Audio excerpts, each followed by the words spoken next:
My brother mocked my business in front of everyone, then the bank called him out. I could feel my blood boil. "You're just wasting your time," Aaron sneered, leaning back in his chair, not even trying to hide the smirk on his face. "Your little business isn't going to make it. Maybe you should just get a real job." The room fell quiet, all eyes on me. My heart dropped into my stomach, but I refused to let him see how much it hurt. I swallowed hard and tried to smile, but the sting of humiliation was like a slap. Then the phone rang. The sudden interruption cut through the tension, and everyone turned as Aaron picked up. The bank was calling. "I'm Emily, 33. For years, I've been working hard to build my online business, trying to prove to myself and my family that I could do something successful. But despite all my efforts, I'd always been the underdog. My older brother, Aaron, was the one who had it all. He was the prized child, the one everyone praised. Perfect grades, a high-paying job, and a life that seemed easy. And me? I was always the afterthought, never good enough. I wasn't rich or glamorous like Aaron, but I had something he didn't expect: resilience and a burning desire to build something of my own.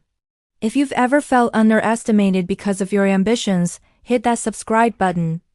I want to hear your story in the comments.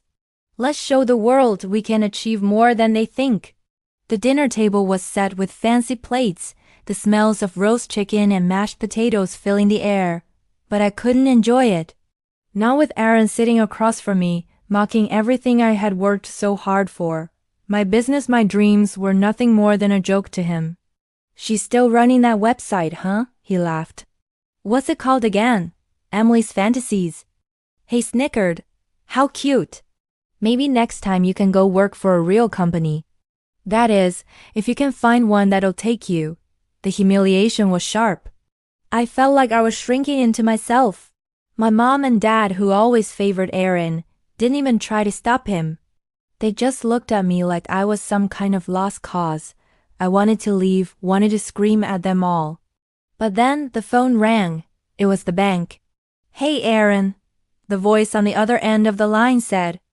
"We regret to inform you that your loan request has been denied.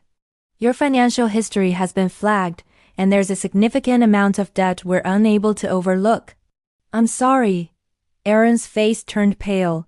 The room was dead silent. He stood up from the table, his chair scraping across the floor. "What the hell is this?" he snapped. But no one responded. I couldn't help it. I felt a strange sense of satisfaction. The tables were turning, and I could see Aaron starting to unravel. This was only the beginning. I'm used to being underestimated. I've always had to fight for every inch. Growing up, Aaron was the one everyone thought would succeed. He always got the praise, the recognition, while I worked hard in the shadows just hoping for a sliver of attention. And when I started my business, I did it quietly. I wasn't flashy like Aaron. I wasn't born into wealth, but I had something he never had: grit. And maybe that's what made him hate me so much. I worked tirelessly to build my online business from scratch. At first, it was just a small project, something I could pour my passion into, but over time it grew. It became something people actually respected, something real. Yet, when I shared my success with my family, all they did was laugh. Aaron always has something to say. He made fun of the fact that I didn't have a fancy office or an entourage, and to my parents, I was just the underdog, forever struggling to catch up. But they didn't understand what I had built. They didn't understand the hours I put in, the sacrifices I made. And to make it worse, Aaron wasn't just ignoring my progress, he was actively working against me. I remember one night, at a family reunion, I had just signed my first major client. I was so proud, but Aaron didn't care.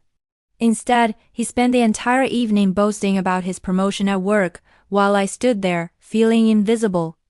It was a slap in the face when my parents, right in front of me, praised Aaron for being the successful one, while my accomplishments went unacknowledged.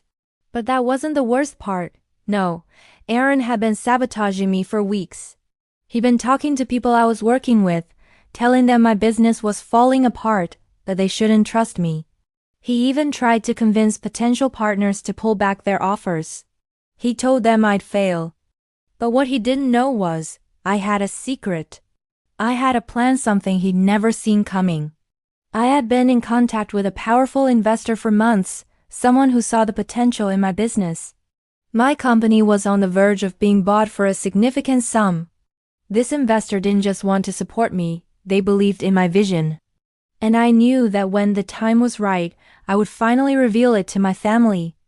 What they didn't know was that, while they were mocking me, I was building something that would make them regret every word they'd ever said. My childhood friend Sarah was one of the few people who understood. She worked as a business consultant and had been a constant source of support throughout this journey. She'd always encouraged me to stand up to Aaron, to take control of my narrative. "You're not the weak, overlooked sister anymore," she told me. "You're doing something incredible. You need to show them." I had to. I could feel the tension building with every passing day. Aaron and the rest of the family were growing more confident, convinced they had already won. They thought I was just a small player, but I was about to prove them wrong. And so, the family reunion arrived. It was supposed to be just another casual gathering, but the air was thick with unspoken tension. Aaron was there, of course, acting like he owned the place. He was still riding high on his perfect life, but I was done pretending to be small. I called him out. "Hey Aaron," I said, my voice cutting through the chatter. "I think it's time I finally tell you something." The room quieted. He looked at me, his smug smile fading. I pulled out the papers that proved my business wasn't some fluke like he'd said. The deal I had made with the investor. The confirmation. It was all right there. But that wasn't all. I pulled out something else, a letter from the bank. It was the exact same one he had received earlier, but this time it wasn't about me, it was about him.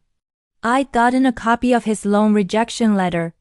The truth about his mounting debt, his failed investments, and his inability to keep up with his financial obligations. He had been living off credit for months, hiding it from everyone. The room fell into stunned silence. I stood there, feeling a sense of triumph I hadn't allowed myself to feel in years. Aaron stood frozen, staring at the papers in my hand. He didn't say anything. He couldn't. I wasn't the underdog anymore. I had turned my failures into my fuel for success. After that moment, things changed. I walked away from the family gathering stronger, more confident than ever. One knew I had taken control of my life. And while Aaron had to face the consequences of his lies and financial troubles, I was free to build my future. If your family ever doubted you, you know how much that hurts. Share your story in the comments below. How did you turn things around? Subscribe and let's build this community. Click hype to help this story reach others who need to hear it. If this story resonated with you, please give it a like and click hype to help it reach more people who need to hear it. Your voice matters in our community. Share your own experience in the comments below. I'm reading.